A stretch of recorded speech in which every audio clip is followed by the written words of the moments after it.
வணக்கம் உறவுகளே, எல்லாரும் நல்லா இருக்கிறீங்களா? இன்றைக்கி நம்ம பதிவில் பார்க்க போகிறது ரொம்ப முக்கியமான பதிவு. காரணம், எல்லாருக்குமே ஒரு பெரிய வேலையாக இருக்கிறது வீடுகளில் உள்ள டாய்லெட் க்ளீன் பண்ணுறது.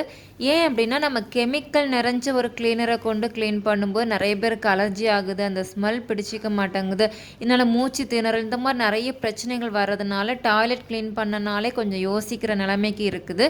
ஆனால் நம்ம வீட்டில் இருக்கிற பொருட்களை கொண்டு ரொம்ப இயற்கையான முறைகளில் நம்ம டாய்லெட் க்ளீன் பண்ணும்போது இதனால் நமக்கு எந்த பிரச்சனைகளோ பின் விளைவுகள் எதுவுமே வரப்போகிறதில்ல. நம்ம சுற்றுச்சூழல்களுக்கும் ரொம்பவே நன்மை தரப்போகுது. அது என்ன க்ளீனர்னு சொல்லி தெரிஞ்சுக்கணும், வீடியோவை ஸ்கிப் பண்ணாமல் பாருங்கள். நான் இந்த க்ளீனரை தான் டாய்லெட் க்ளீனருக்காக பொதுவாக பயன்படுத்திட்டு இருக்கிறேன். நம்ம இந்த க்ளீனரை அப்ளை பண்ணிவிட்டு ஒரு 10 to 15 மினிட்ஸ் வெயிட் பண்ணிவிட்டு அதுக்கப்புறமா க்ளீன் பண்ண ஆரம்பித்தோம் அப்படின்னா நல்லாவே க்ளீன் ஆக ஆரம்பிச்சிரும். நீங்களே பாருங்கள், அது எவ்வளோ அழகாக நம்ம தேய்க்க போயிட்டுருக்குன்னு சொல்லிட்டு. இது நம்ம இந்த க்ளீனர் பயன்படுத்தும் போது க்ளவ் போட வேண்டிய அவசியம் இல்லை, மூச்சு திணறல் வரும் அப்படிங்கிற பயமே நமக்கு வேண்டாம். பொதுவாக நிறைய பேர் பயன்படுத்திகிட்டு இருக்கிற இந்த ப்ளூ கலர் அப்புறம் ரெட் கலர் க்ளீனர் இது எல்லாம் பயன்படுத்தி டாய்லெட் க்ளீன் பண்ணும்போது இந்த கழிவுகளை சிதைக்கக்கூடிய நுண்ணுயிர்களும் சேர்ந்து அது அழிஞ்சு போயிடுது. இதனால தான் இந்த செப்டிக் டேங்க் எல்லாமே நிரம்பி வழியுது அப்படின்னு சொல்லி நிறைய பிரச்சனைகள். இதை எதுவுமே நம்ம யோசிக்காமல் போயிடும். நம்ம இந்த மாதிரி கெமிக்கல் க்ளீனரை பயன்படுத்துறதுனால நம்மளுடைய மண்ணுக்கும் சுற்றுச்சூழல்களுக்கும் நிறைய பாதிப்பு உள்ளாகுது. இதை எல்லாத்தையுமே சரி செய்கிறது நம்மளுடைய கைகளில் தான் இருக்குது. இப்படி நம்ம கெமிக்கல் க்ளீனரை கொண்டு நம்ம ஒரு டாய்லெட்டை க்ளீன் பண்ணும்போது அந்த கழிவு நீர் எல்லாமே நிலத்தடிக்கு போகும்போது அந்த நிலத்தடி நீரும் மாசுபடுது. இதனால் நமக்கு நீர் சார்ந்த பிரச்சனைகள், நீர் மாசுபாடு ஏற்படுறதுக்கு இது ஒரு பெரிய காரணமாக இருக்குது. இது எல்லாத்துலேருந்து நம்ம வெளியில் வரணும் அப்படின்னா கண்டிப்பாக நம்ம இந்த கெமிக்கல் க்ளீனர்லேருந்து வெளியில் வந்தால் மட்டும்தான் நம்மளுடைய சுற்றுச்சூழலை நம்ம பாதுகாக்க முடியும். இப்போ நான் க்ளீன் பண்ணிகிட்டு இருக்கிறது ரொம்ப நல்லா க்ளீன் பண்ணுது. இது உண்மையாக சொல்ல போனால் எந்த விதமான ரசாயனமும் இல்லாத 100% ஆர்கானிக் க்ளீனர். இந்த க்ளீனர் எப்படி க்ளீன் பண்ணுது அப்படின்னு சொல்லி நான் சொல்ல வேண்டிய அவசியம் இல்லை, பார்த்துக்கிட்டு இருக்கிற உங்களுக்கே நல்லா தெரியும் அப்படின்னு நான் நினைக்கிறேன்.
இப்போ பார்த்துக்கிட்டு இருந்த உங்களுக்கே தெரிஞ்சிருக்கும் எவ்வளோ அழகாக க்ளீன் ஆயிருக்குன்னு சொல்லி. இது என்ன க்ளீனர் அப்படி தெரிஞ்சுக்கணுன்னா, அதாவது பொதுவாகவே என்னுடைய பதிவுகளை பார்க்குறவங்களுக்கு தெரியும். இது வந்து பல்ப் என்சைம், அதாவது நம்ம வீடுகளில் ப்ரிப்பேர் பண்ணுற பயோ என்சைமை நம்ம வந்து ஃபில்டர் பண்ணி நம்ம வந்து கிளியர் என்சைம் தனியாக, பல்ப் என்சைம் தனியாக நம்ம எடுப்போம் இல்லையா? அப்படி எடுக்கிற பல்ப் என்சைமை தான் நான் வந்து டாய்லெட் கிளீனராக பயன்படுத்திகிட்ருக்கிறேன். இது வந்து எப்படி செப்பரேட் பண்ணணும், இந்த பல்ப் என்சைம்னா என்ன, இதை பற்றி எல்லா டீட்டெயில்ஸும் தெரிஞ்சுக்கணும் அப்படின்னா, நான் வந்து நிறைய பதிவுகள் வந்து அப்லோட் பண்ணியிருக்கிறேன். அதுக்குள்ளே லிங்க் எல்லாமே நான் வந்து டிஸ்கிரிப்ஷன் பாக்ஸில் கொடுக்குறேன், நீங்கள் செக் பண்ணி பார்த்துக்கோங்க. இந்த கிளீனரை வச்சு தான் நான் வந்து டாய்லெட் க்ளீன் பண்ணுறது. இதை வந்து டாய்லெட்டுக்காக மட்டும் இல்லை, இதை வச்சு நம்ம எவ்வளோ மல்டிபர்பஸ் கிளீனருக்காக யூஸ் பண்ணிக்கலாம். நான் வந்து கேஸ் ஸ்டவ், அதாவது தண்ணியே யூஸ் பண்ணாமல் கேஸ் ஸ்டவ் எப்படி க்ளீன் பண்ணணும்னு சொல்லி க்ளீன் பண்ணி ஒரு வீடியோ அப்லோட் பண்ணியிருக்கிறேன். அது எல்லாமே இந்த பல்ப் என்சைம் வச்சு பண்ணது தான். ரொம்ப ரொம்ப யூஸ்ஃபுல்லாக நம்ம வீடுகளில் இருக்கிற காய்கறி கழிவுகளை கொண்டு நம்ம ப்ரிப்பேர் பண்ணுற இந்த என்சைம் நம்ம எல்லாருக்குமே ரொம்ப யூஸ்ஃபுல்லாக இருக்கும். இன்னும் வீடுகளில் பயோ என்சைம் ப்ரிப்பேர் பண்ணாதவங்க நீங்கள் வந்து ப்ரிப்பேர் பண்ண ஸ்டார்ட் பண்ணுங்கள். உங்களுக்கு இந்த க்ளீனர்ஸ் வந்து ரொம்ப யூஸ்ஃபுல்லாக இருக்கும். நம்ம வந்து கடைகளிலிருந்து க்ளீனர்ஸ் வாங்க வேண்டிய அவசியமே இருக்காது. இந்த க்ளீனர் நீங்கள் ப்ரிப்பேர் பண்ணிட்டீங்க அப்படின்னா உங்கள் வீட்டுக்கு தேவையான எல்லா விதமான க்ளீனராக இதை வந்து பயன்படுத்திக்கலாம். உங்களுக்கு இந்த பதிவு ரொம்ப பிடிச்சிருக்கும், பயனுள்ளதாக இருக்கும் அப்படின்னு நான் நம்புகிறேன். அடுத்தது ஒரு பதிவில் உங்களை சந்திக்கிறேன். நன்றி உறவுகளே.